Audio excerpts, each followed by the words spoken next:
The other day I was coming back home in the 1-ton and I wasn't pulling the load or nothing, just driving it. It started running really funny on me. And I started hearing a noise, so I was leaning out the window trying to hear the noise, and then I looked over at my temperature gauge and it was rising quickly. In fact, by the time I shut it down, she hit 250. And I got manual gauges in here, not the electronic ones. I ran all manual, oil pressure, manual temp, and manual voltage. It was a heater hose that blew on it, blew all the water out. I was able to cut it back, get it back on there, fill it back up with water, but ever since then, she's been running like crap. And so I started digging into it, had my suspicions, and confirmed it today. So we have blown head gasket.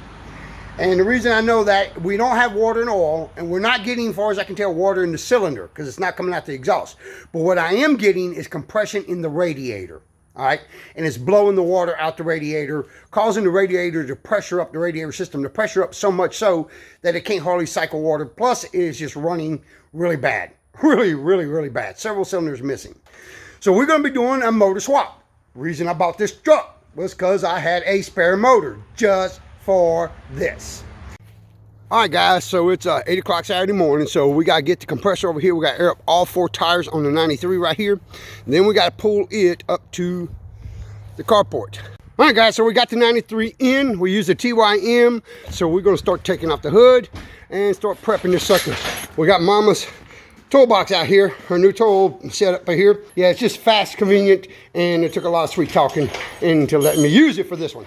But we're going to pull this motor out of here, and the motor is in great shape, runs fantastic. So take this sucker out and we're going to put it in the 1-ton.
All right, guys, so we're loose.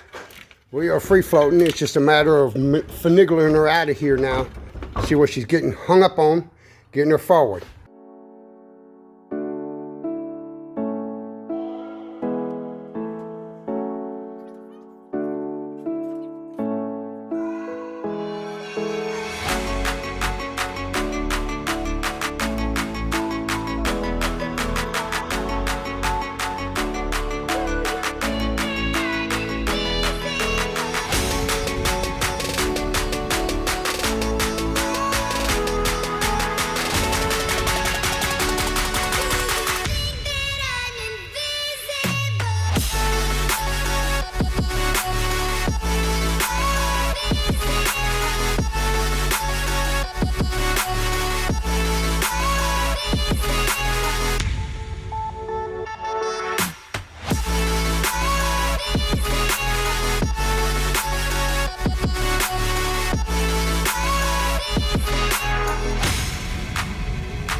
Whenever you're pulling the motor, always go nice, slow, and easy. Quarter inch by quarter inch is necessary until you are absolutely sure that you did not miss nothing, that everything is clear. Then you can kind of kick it up and haul butt after that. But until you get it out where you can look all the way around the transmission, all the way around the motor, you want to go real nice and slow. You don't want to rip nothing loose, break nothing. That's just more money. So I think if we get cracking first thing in the morning on the 1 ton, I think we'll have it out probably by noon at the latest, and then have it the new one in and hopefully fired up maybe by dark. We'll see.